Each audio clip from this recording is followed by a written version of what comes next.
요한계시록 4장과 5장은 우리 모두를 높이 들려 하나님 보좌로 우리를 인도하고 있습니다. 4장 1절을 한번 보겠습니다. 이 일 후에 내가 보니 하늘에 열린 문이 있는데 내가 들은 바 처음에 내게 말하던 나팔 소리 같은 그 음성이 이르되 이리로 올라오라. 이후에 마땅히 일어날 일들을 내가 내게 보이리라 하시다. 하나님은 우리를 하늘 보좌까지 올려서 미래를 보게 하십니다. 하늘 보좌는 어떤 면에서 전망대와 같습니다. 그런데 그 전망대는 매우 특별한데요. 먼 미래를 볼 수 있는 그러한 전망대입니다.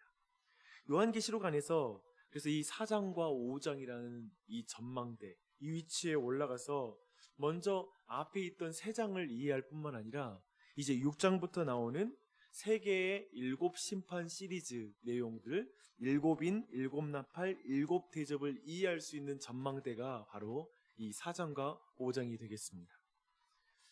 생각해 보십시오. 모든 시간과 사건 그리고 모든 공간은 보는 관점에 따라서 굉장히 다르게 보입니다.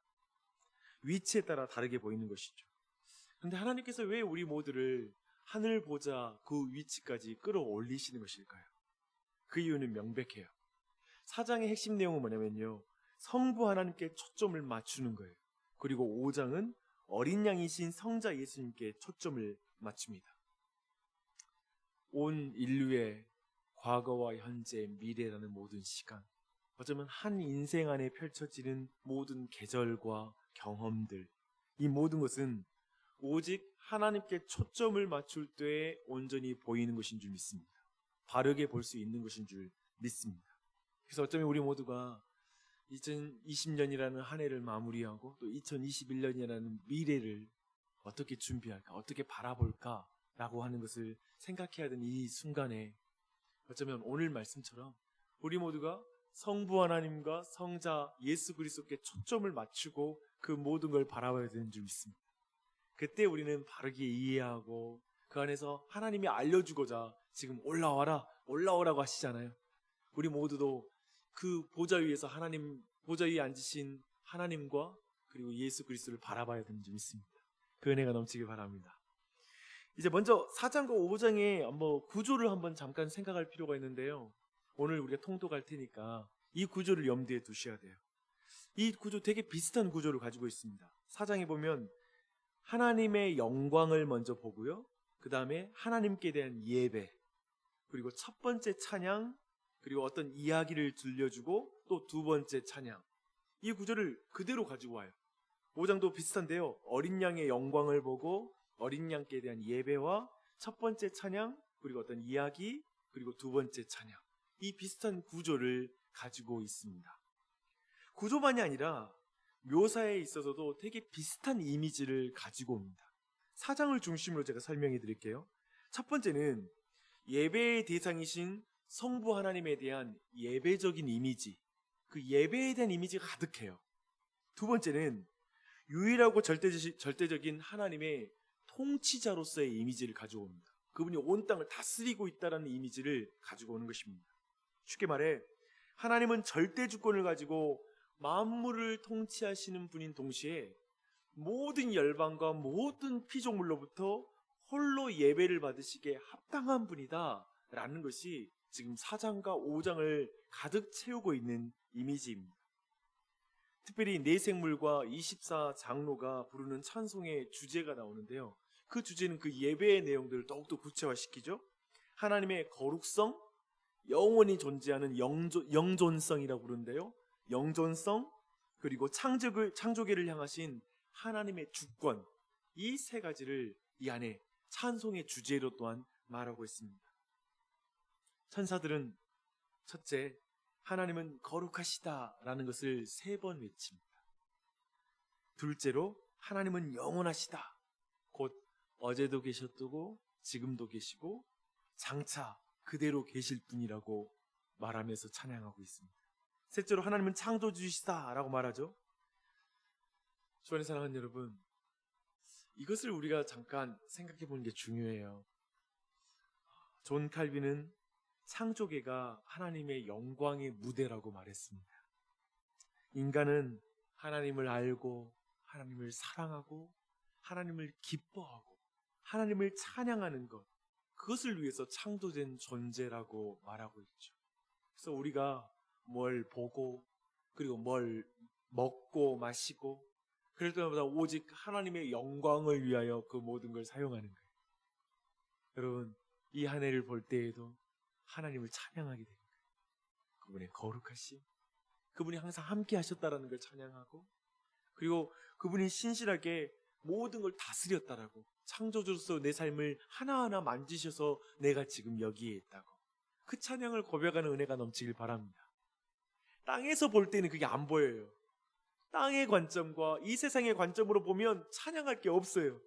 불평거리가 있을 수 있어요. 세상의 눈, 세상의 가치로 보면 그거 안 보일 거예요. 근데 우리가 높이 들려서 하나님의 그 보좌 앞에서 그분을 바라보며 내 삶을 볼 때 찬양할 게 넘쳐날 거예요. 그분을 예배할 수밖에 없어요. 그래서 24장로가 자기들의 보좌에서 내려와서 하나님 앞에 엎드리면서 면류관을 벗어 주님의 발 앞에 놓거든요. 이 말은 뭐냐면 아낌없이 헌신하고 복종할 것입니다 라는 고백입니다.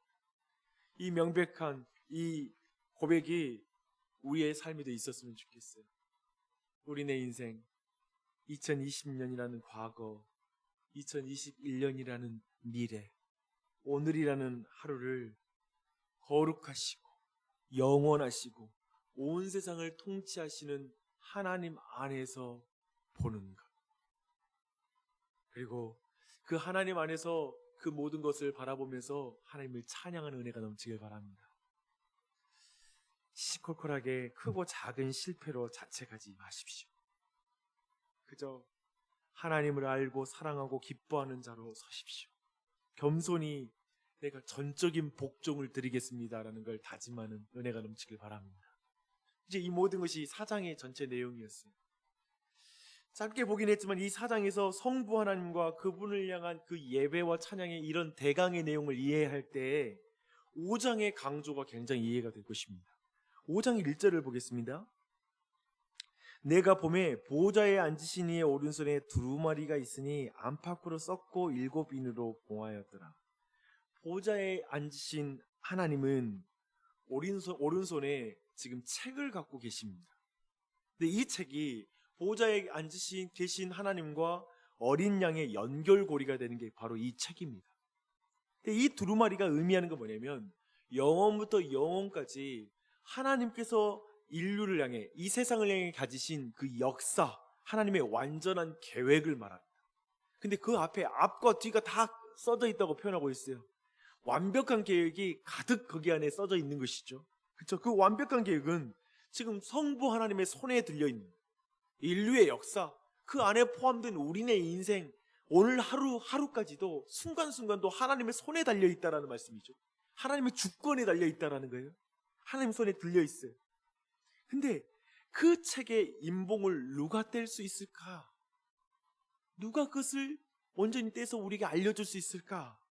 했을 때 사람 중에도 없고 천사 중에도 없고 피조물 중에 아무도 이걸 뗄 자격이 있는 자가 없는 거예요. 그것을 보고 이제 사도 요한이 웁니다. 그 우는 걸 보며 한 장로가 인을 뗄 수 있는 분을 소개하는데요. 그분은 바로 예수 그리스도이십니다. 유대 지파의 사자라고 표현되는데요. 그분은 바로 이 사자라는 표현은 뭐냐면 모든 걸 이기는 존재이죠. 즉 예수 그리스도가 모든 걸 이기신 분, 그분만이 이 인봉을 떼기에 합당하다라고 말씀하고 있는 것입니다. 예수님은 죽음도 이겼습니다. 예수님은 마귀의 권세도 이겼습니다. 진짜 이겨야 될 것이죠. 이것은 저 로마의 황제도 이기지 못한 거예요. 죄를 이기고 죽음을 이기고 사망을 이기고 그리고 저 사단을 이기는 것, 예수님이 이기셨습니다. 어떻게 이기셨죠? 6절은 매우 중요한 진리를 우리에게 알려줘요. 역사의 중심은 그리스도이시고 예수 그리스도는 죽음으로써 죄와 죽음, 사망, 모든 저 사단의 권세를 이기셨다라고 말씀하십니다. 그 이기셨기 때문에 마귀 아래에 사로잡혀 있던 우리를 사셔서 구원하셨습니다. 어떻게 해요? 어떻게 사셨습니까? 예수 그리스도의 피값으로 십자가에 달려 죽으심으로 그를 사셨습니다. 우리를 사셨습니다. 그리고 부활하심으로 모든 죄와 사망의 권세를 이기셨기에 이제 자기 백성들을 구원하시고 그들을 제사장으로 왕으로 삼으실 뿐만 아니라 그들에게 성령님을 보내주시죠. 그래서 그들을 통하여 하나님의 교회를 이루십니다. 그래서 그 어린 양이 이 하나님의 손에 책을 이제 그분이 취하여서 그 인봉을 떼어서 보여주는 이야기가 바로 6장부터 펼쳐지게 되는 것이죠. 예수 그리스도를 통하여 역사는 계속 펼쳐집니다. 이렇게 하고 나서 이제 8절부터 어린 양에 대한 찬양과 경배가 나옵니다. 이렇게 되니 하나님 예수 그리스도를 찬양하지 않을 수가 없죠. 그렇죠? 성자의 구속주 되심과 구속사역에 대한 아름다운 찬양이 이어지죠. 12절을 보십시오. 죽임을 당하신 어린 양은 능력과 부와 지혜와 힘과 존귀와 영광과 찬송을 받으시기에 합당하셨다. 마지막으로 13절에서는 4장과 5장의 찬양이 이제 하나가 돼요. 성부와 성자에 대한 찬양이 이제 마지막 요약이 되는 거예요. 보좌에 앉으신 이와 어린 양에게 찬송과 존귀와 영광과 권능을 세세토록 돌릴지어다. 할렐루야. 계시록을 볼 때 이 모든 이제 내용을 볼 때 여러분 항상 계시록을 볼 때에는 계시록의 1차 수신자를 염두에 둬야 됩니다. 지금 신격화된 로마의 황제가 절대 주권을 가진 것처럼 보입니다. 그들에 의해서 교회가 핍박을 당하고 있어요. 환난을 당하고 있으면서 지독한 궁핍함 가운데 고통을 당하고 있습니다. 황제는 자신에게 충성하라고 말합니다. 나에게 충성하지 않으면 너희들은 계속 고통을 당할 것이다 말하면서 그들에게 배교할 것을 요구하고 있습니다. 그 황제는 얼마나 힘이 있어 보이는지 몰라요. 그런데 하나님은 이런 지상의 주권자인 로마 황제의 모습과 하나님의 그 모습을 4장과 5장에서 대조해서 보여주는 거예요. 우리에게 땅에 머물러서 그 황제를 보고 있으면 안 된다고 말하는 거예요. 그 황제를 보면서 너의 인생을 보지 말라는 거예요. 진정한 창조주 그리고 영원하신 분, 거룩하신 분을 바라보라고. 저 하늘 보좌 위에서 지금 이 모든 세상을 통치하고 있는 진정한 왕을 볼 때에만 너희들이 이 세상의 그 왕, 황제, 돈이라는 황금 그리고 이 모든 세상의 권세 앞에 너희들이 핍박을 당함 속에서 배교하지 않고 주눅들지 않고 위축되지 않고 너희들이 용기를 잃지 않고 살 수 있다라고 말씀하시는 것이죠. 거기에서 힘을 잃지 마라. 이 세상의 관점, 땅 위에 머물러 있는 관점으로 보지 말라고. 나는 너에게 올라오라 올라오라 올라오라. 하나님 보좌 우편에 너는 그런 존재라고. 땅에서 황제의 위치는 아주 낮아서 너를 황제 곁에 대통령 옆에 서는 수준에 있는 것은 너무 낮은 위치라고. 너는 내 옆에 있어야 된다고. 내 곁에서 세상을 볼 수 있는 사람이라고. 미래를 볼 수 있다고. 과거를 볼 수 있다고. 너의 삶의 모든 작은 일들 네 눈에 땅의 눈으로 볼 때는 별거 없는 것 같고 좌절된 것 같고 그리고 끊임없이 이 땅의 눈으로 볼 때는 별거 없는 것처럼 사소해 보일지 모르지만 내 위에 내 보좌 옆에 같이 볼 때에 그 모든 건 의미가 있다고. 이렇게 지금 말씀하고 있습니다. 그래서 하나님은 로마의 황제를 제거하고 세상을 보라고 말하는 게 아니라 참 창조주이신 하나님 그분의 보좌 잎에 올려서 로마의 황제를 보라고 말하는 것이죠. 이거 이해되십니까? 지난 주일 말씀 나눴죠. 돈 좋다고. 세상 참 사람들이 부러워하는 게 너무 많잖아요. 주님은 그런 모든 것들을 그대로 두시면서 나를 하나님 보좌 유해편에 두셔서 그걸 보게 해요. 그럴 때 있잖아요. 등산을 할 때 등산이 참 좋은 건 내가 높은 산에 올라서 내가 지금 있는 도시를 볼 때 성냥갑만큼 작게 보여요. 그걸 보고 있으면 어떤 마음이냐면 내가 저기에서 참 고민 많았네. 저기에서 그렇게 근심 많고 부대꼈네. 멀리에서 볼 때 어떤 문제들이 작게 보이는 것이죠. 지금 주님은 문제를 없애시는 게 아니라 이 땅에서의 어떠한 황제까지 없애고 시스템을 고쳐버리시는 게 아니라 하나님 보좌 우편에 우리를 두시면서 그 모든 걸 보게 하심으로 그 문제를 이기게 만드시는 거예요. 전 여러분에게 이 하나님의 은혜가 넘치길 바랍니다. 아멘. 하나님의 사람들은 결코 위축되어서 그 길을 걷지 않아요. 찬양하며 기뻐하며 그 길을 걷습니다. 이것은 잊지 마십시오. 어떻게 우리가 그 세상 황제가 있고 여전히 사단이 권세가 공중권세 잡은 자가 여전히 사로잡고 있는 이 세상, 그 안에서 어떻게 기뻐하며 감사하며 그 길을 걸을까요? 내 뜻대로 안 되는데 좌절될 때도 많고 억압될 때도 많고 정말 사람들이 협박할 때도 많은데 오해할 때도 많은데 어떻게 우리는 그 길을 걸어갈 수 있죠? 그 길 가는 건 오늘 말씀 특별히 5장은 어린 양을 알 때, 예수 그리스도를 알 때 그 길을 걸을 수 있다고 말합니다. 죽음을 당하신 어린 양은 하늘 위, 땅 아래와 바다 위와 그 모든 피조물에게 찬양과 예배를 받기에 합당한 분이십니다. 어떻게 가능하죠? 인간의 최대의 악인 십자가, 그 십자가를 인간을 위하여 최선으로 바꾸신 분이시기 때문에 그렇습니다.